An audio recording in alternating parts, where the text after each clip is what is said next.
Welcome to episode 214 of OTD, your daily dose of soccer history by 17 Laws Guy. It's June 2nd, 1886, London, the Football Association's rooms at Holborn Viaduct. And today, football creates one of the most important institutions almost nobody talks about, the International Football Association Board, IFAB, the body that, to this day, guards the laws of the game. Not FIFA, not UEFA, not the Premier League, but IFAB.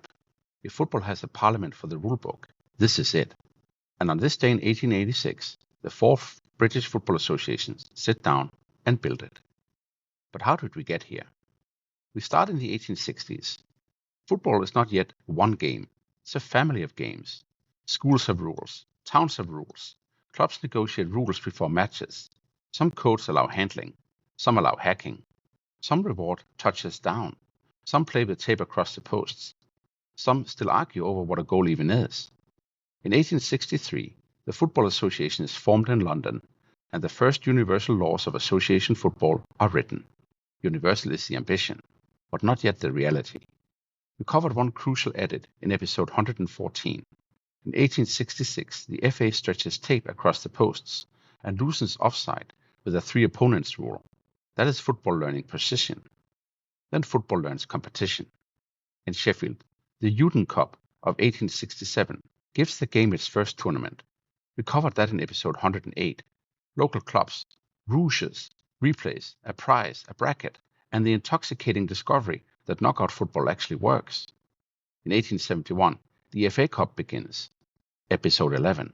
15 clubs enter, 7 ties are listed, and the game now has a national competition that can survive beyond one city. In 1872, Scotland and England meet at Hamilton Crescent in Glasgow. We covered that in episode 30. 0-0, muddy, experimental, but international football is invented. And once you have international football, you need international rules. That sounds obvious now, but it wasn't obvious then. Because communication in the 1860s, 70s, and 80s was slow.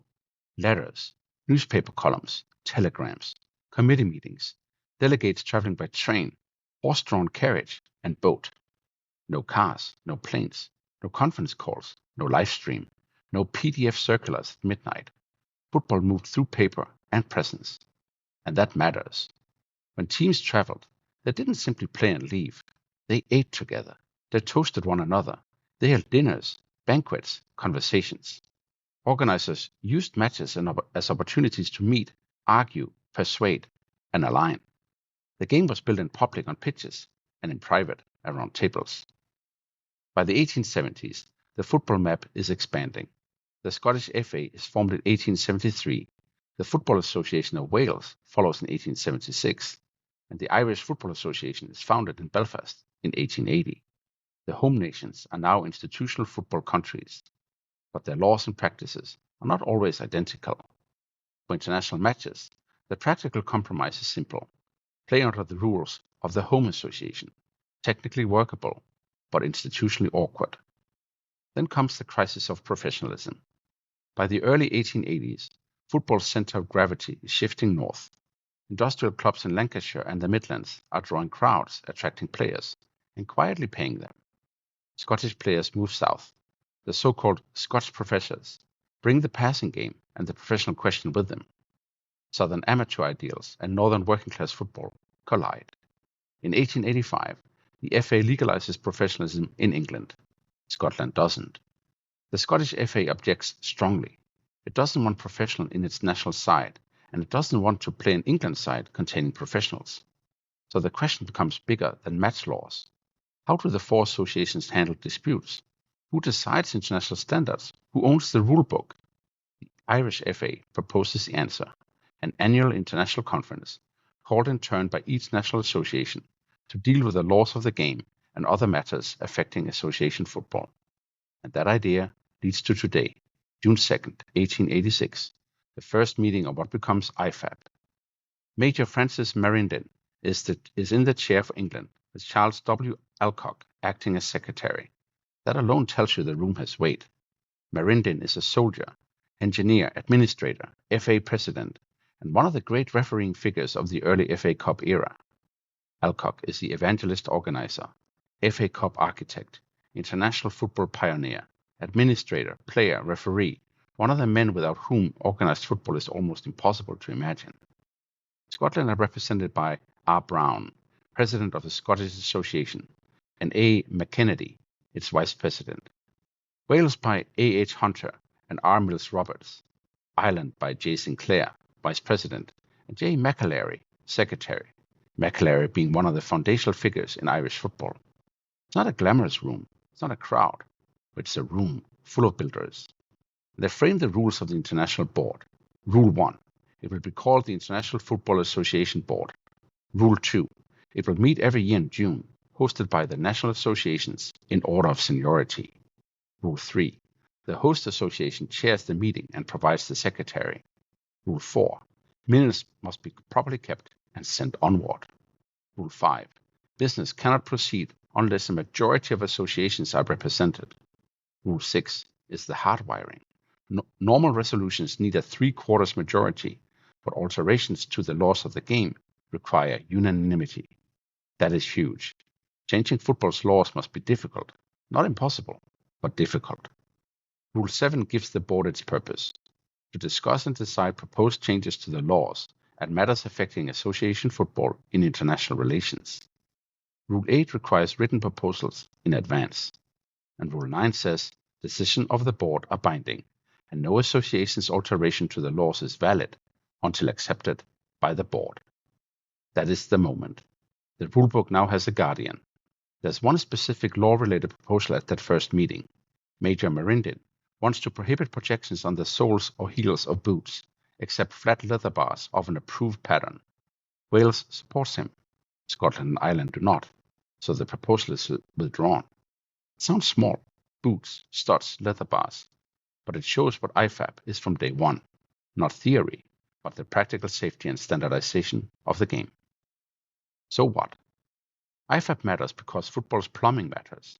The beautiful game endures partly because its boring machinery was built carefully, slowly, deliberately, democratically by the standards of its time. Through proposals, minutes, dissent, compromise, supermajorities, and consensus. And this slow machinery gives the game something precious: legitimacy. The laws change, of course. The game is not frozen in 1886. Crossbars replace tape. Referees gain authority. Penalty kicks arrive. Goalkeepers are restricted. Offside changes in 1925 and again later. Substitutions arrive. Cards, backpass laws, goal line technology, VAR, concussion protocols. The law book keeps adapting, but it adapts through a structure, and that structure is old. And that is why the 17 laws of the game have remained such a durable architecture. The wording changes, interpretations change, technology enters, but the basic idea, one global law book, guarded centrally, changed cautiously, is one of football's great institutional achievements. Then the game leaves the British Isles. Denmark forms its association in 1889. The Netherlands follows later that year. Associations spread across Europe and South America. In 1904, FIFA is founded in Paris. And here's the important point. FIFA doesn't simply replace IFAB. It can't. The world governing body accepts that the laws belong to the board. In 1912, FIFA asked to sit on the board. IFAB says, not yet. That alone is fascinating. FIFA requests. It doesn't decree. The next year, 1913, IFAB relents and FIFA joins. Then comes more strain. After the First World War, disputes over amateurism and payments reopen old wounds between FIFA and the home nations. FIFA is excluded from IFAB meetings from 1920 through 1923. By 1924, the relationship is repaired and FIFA returns. In 1958, the modern voting balance is settled. The 4 British associations each have 1 vote. FIFA has 4, 8 votes total. 6 are needed to change the laws. That means FIFA is necessary, but FIFA alone isn't sufficient.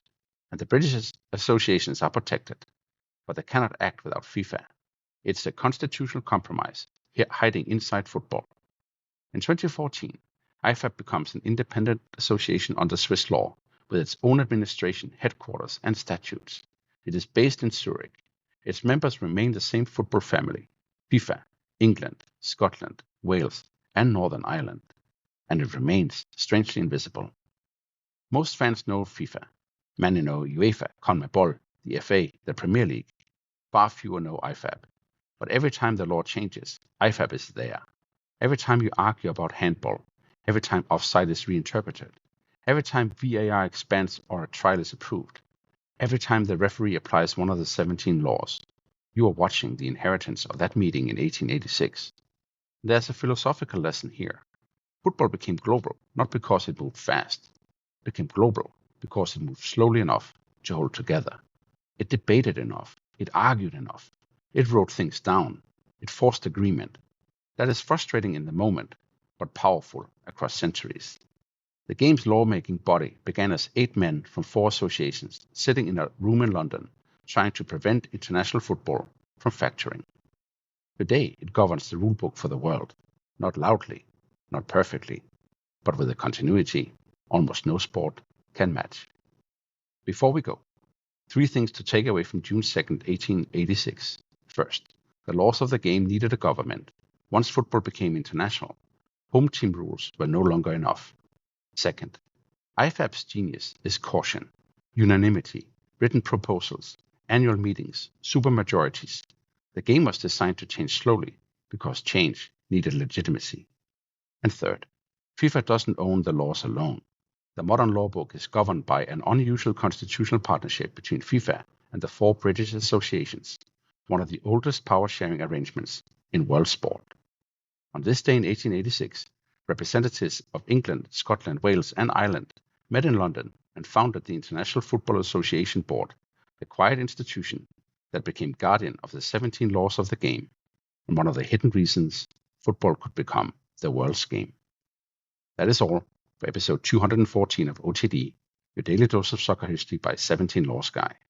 I would be very grateful if you would rate the show 5 stars so the algorithm can push it to new followers. And of course, please share. And also, I always want to hear your comments and ideas. My email is otd@17lawsguy.com. Tomorrow, we go to June 3rd, 1981, when the fuse was lit for what became Danish dynamite and Italy's only World Cup loss between 1978 and 1986. See you then.